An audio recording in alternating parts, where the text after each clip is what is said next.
पाकिस्तानी जहाज है जिसे भेज दिया गया, यानी कि जिसे कहते हैं ना हट जो पीछे पाकिस्तानी जहाज आ रहे हैं। पाकिस्तान की बल्ले बल्ले हो गई है। गोदी मीडिया तिलमिलाया हुआ है क्योंकि सच को सच नहीं बोल सकता। बात क्यों नहीं कर रहा? मैं सवाल पूछता हूं, तो शर्म आनी चाहिए। आर्या जैसे इजराइल की नाजायज औलादों को चैनल पर बुलाकर इस्लामाबाद पर कब्जा करवा देता है और पूरे। लेकिन सच्चाई तो ये है कि पाकिस्तान ने एक कूटनीतिक उपलब्धि हासिल की है, बड़ी कूटनीतिक विजय हासिल की है। अंतर्राष्ट्रीय पैमाने पर उसकी एक दूसरे तरह की पहचान, छवि और शिनाख्त हो रही है और इसे सब पूरी दुनिया में कबूला जा रहा है कि उसने बहुत, हम हिंदुस्तानियों को ये पचना मुश्किल है, उसमें कितनी सलाहियत है, कितनी समझदारी है, कितनी दूरदृष्टि है। अभी तक की जो स्थिति है उसमें पाकिस्तान ने बहुत सही खेल खेला है और इसलिए उसकी हैसियत अब अंतर्राष्ट्रीय स्तर पर बढ़ गई है। पाकिस्तान के हवाले से जनाब खबर यह है कि पाकिस्तानी फ्लैग टैंकर जो है वो पहला क्रूड कैरियर जो है वो बना है जिसने आबना हुर्मुज को क्रॉस किया है। और जब से अमरीकी ब्लॉकेड वहां पे, नेवल ब्लॉकेड वहां पे लगाई गई है, उसके बाद ये पहला पाकिस्तानी जहाज है जिसे भेज दिया गया, यानी कि जिसे कहते हैं ना हट जो पीछे पाकिस्तानी जहाज आ रहे हैं।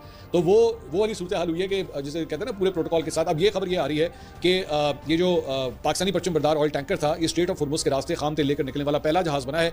शालिमार नाम है इस जहाज का और जुमेरात की रात मुत्तहिदा अरब अमारात से तकरीबन 4.5 लाख बैरल खाम तेल लोड करने के बाद खलीज ओमान की जानिब रवाना हुआ, जहां जहाज ने कराची को अपनी मंजिल जो है वो जाहिर किया है। और पाकिस्तान की बल्ले बल्ले हो गई है।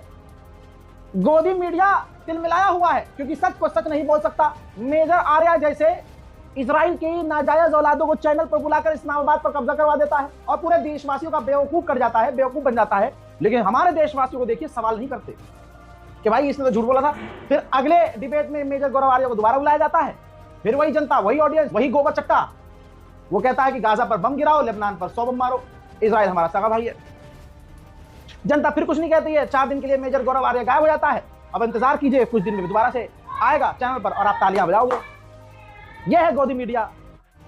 जिस खबर में मोदी का कोई फायदा और एंगल ना हो, वो खबर गोदी मीडिया के लिए खबर है ही नहीं। अब जैसे पाकिस्तान को खूब गालियां बकलो, पाकिस्तान 2 कौड़ी का है, मैं कह रहा हूं पाकिस्तान की कोई औकात नहीं, मैं कह रहा हूं, लेकिन मेरे कहने से क्या हो जाएगा? पाकिस्तान के दोनों हाथ में लड्डू है भैया। ये रही रिपोर्ट भैया। पाकिस्तान जो उधार में है उसको सऊदी अरब सपोर्ट करने के लिए 8 बिलियन फाइनेंशियल सपोर्ट का ऐलान कर रहा है, बल्कि कर दिया है। लो जी, अभी तो यूएई की उधारी में था पाकिस्तान, यूएई की उधारी में था ना भाई। इतनी जल्दी सैलरी आने का मैसेज नहीं आता है जितनी जल्दी इन्होंने ये बता दिया है ट्वीट करके। ये देखिए, स्टेट बैंक ऑफ पाकिस्तान ने बता दिया है कि $2 बिलियन मिनिस्ट्री ऑफ फाइनेंस से किंगडम ऑफ सऊदी अरबिया से मिल चुका है 15 अप्रैल 2026 को। और $8 बिलियन अलग अलग जगह घूम रहे हैं भाई वीआईपी।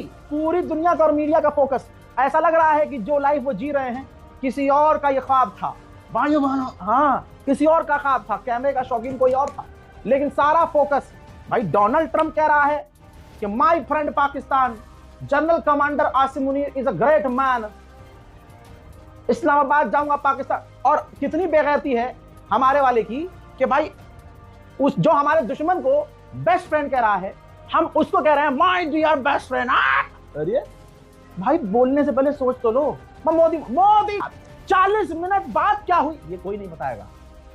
हाँ हाँ, ही खाका खूबू कोई नहीं बता रहा कि भाई बात क्या हुई।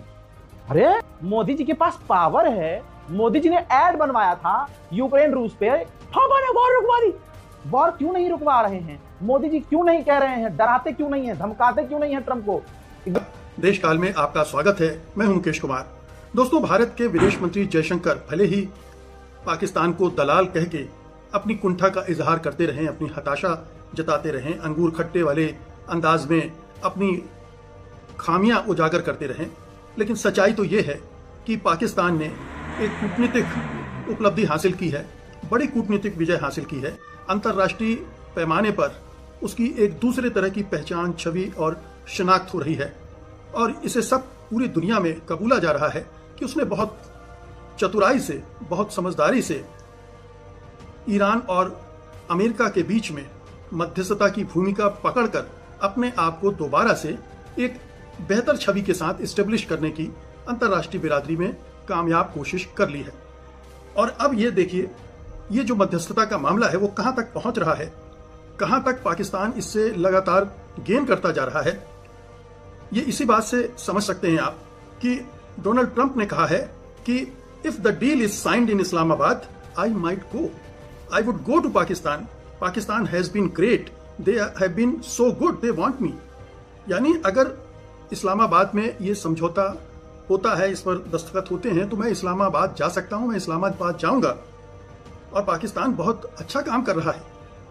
अमेरिकी राष्ट्रपति डोनाल्ड ट्रंप लगातार असीम मुनीर, फील्ड मार्शल और शहबाज शरीफ की तारीफ करते रहे हैं।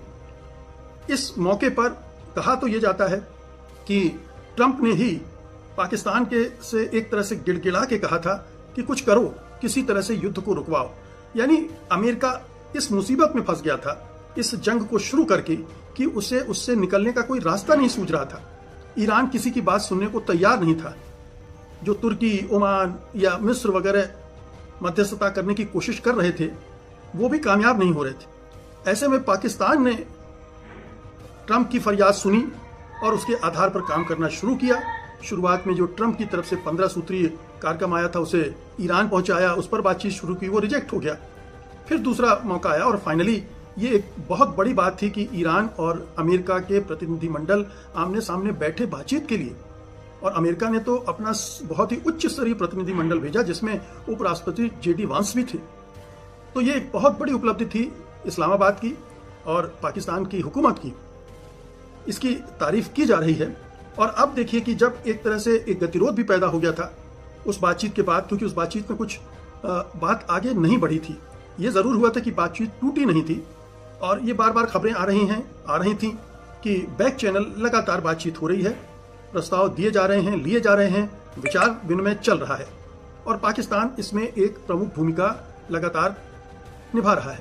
और अब तो वो इस स्तर की भूमिका पर आ गया है जिसमें पाकिस्तान के field marshal Asim Munir Iran गए और शहबाज शरीफ कतर और दूसरे अरब ममालिक में बात कर रहे हैं। यही नहीं, पाकिस्तान ने दूसरी महाशक्ति चीन को भी साथ रखा है।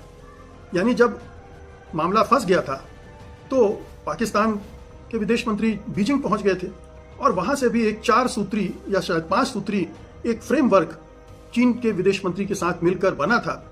और माना जाता है कि वो एक ऐसा फ्रेमवर्क था जिसके आधार पर बातचीत आगे बढ़ी और का एक मध्यस्थ के रूप में उसको पाकिस्तान किस परिपक्वता के साथ निभा रहा है, इसे स्वीकार करना चाहिए। हम हिंदुस्तानियों को ये पचना मुश्किल है क्योंकि हमने पाकिस्तान की एक निश्चित छवि अपने दिमाग में बना रखी है और उसी के आधार पर हम सारे निष्कर्ष निकालना चाहते हैं। लेकिन पाकिस्तान की अपनी एक विशिष्टता भी है। ठीक स्थिति है पाकिस्तान की, उसका फायदा उसे मिलता है।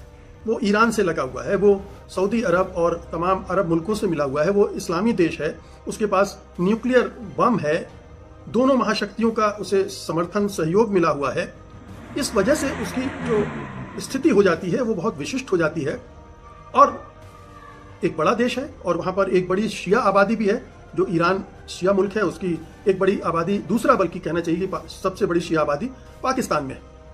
तो पाकिस्तान उसमें कितनी सलाहियत है, कितनी समझदारी है, कितनी दूरदृष्टि है, उस पर डिपेंड करता है।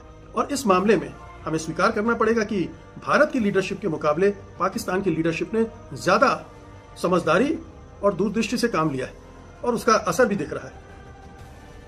लेकिन बात बिगड़ नहीं रही और इसे बहुत सलीके से पाकिस्तान संभाल रहा है, हैंडल कर रहा है, बात को आगे बढ़ा रहा है। और ईरान भी इसके लिए पाकिस्तान की तारीफ कर रहा है। ईरान के रहनुमाओं ने, लीडरशिप ने, प्रमुख नेताओं ने बार बार पाकिस्तान की तारीफ की।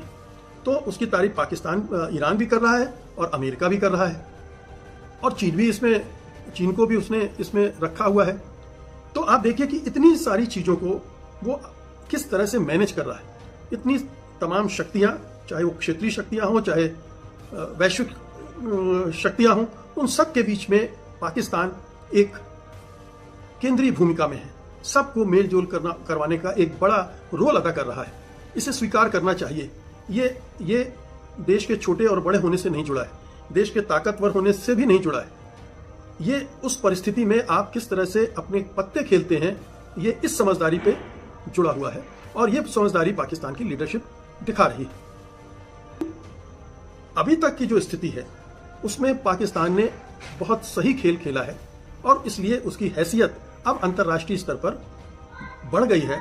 और वो जो छवि बनी हुई थी कि वो क्रॉस बॉर्डर टेररिज्म से जुड़ा हुआ है, कट्टरपंथ से जुड़ा हुआ है, लॉलेसनेस से जुड़ा हुआ है, अराजकता है, वो सब अब दरकिनार हो गए। इसके बावजूद कि पाकिस्तान में बलूचिस्तान की प्रॉब्लम अपनी जगह पर है, इसके बावजूद कि इसी बीच में पाकिस्तान और अफगानिस्तान के बीच जंग भी छिड़ गई थी, इन सब के बीच में भी पाकिस्तान है, सक्रिय है और अपना काम कर रहा है। तो ये वहां की लीडरशिप की समझदारी मानी जानी चाहिए। पाकिस्तान में डराया धमकाया जा रहा है और दोनों तरफ से हम पिट रहे हैं एक तरह से, और हमारी सरकार कुछ कर नहीं पा रही। बहुत ही कंप्रोमाइज्ड और मजबूर सरकार नजर आ रही, और उसकी कमजोरी और उसकी मजबूरियों ने पूरे देश की छवि को यही बना दिया कि कमजोर देश है, बिना रीढ़ का है, वो गजा में हुए नरसंहार का विरोध नहीं कर सकता है, वो इजराइल द्वारा की जा रही ज्यादतियों का विरोध नहीं कर सकता है, वो अमेरिका द्वारा इलीगल वार छेड़ने का विरोध नहीं कर सकता है, वो किसी भी अंतर्राष्ट्रीय मुद्दे पर एक ठोस स्थिति स्टैंड लेने का दम नहीं रखता है, साहस नहीं रखता है, और ये बार बार दिख रहा है। और इसीलिए आज भारत और पाकिस्तान की जब तुलना की जाती है तो पाकिस्तान का पलड़ा थोड़ा भारी नजर आता है और हिंदुस्तान का पलड़ा हल्का नजर आता है। तो हमने जो विदेश नीति और कूटनीति में कबाड़ा किया है, उसका फायदा पाकिस्तान को मिल रहा है। ये समझने की बात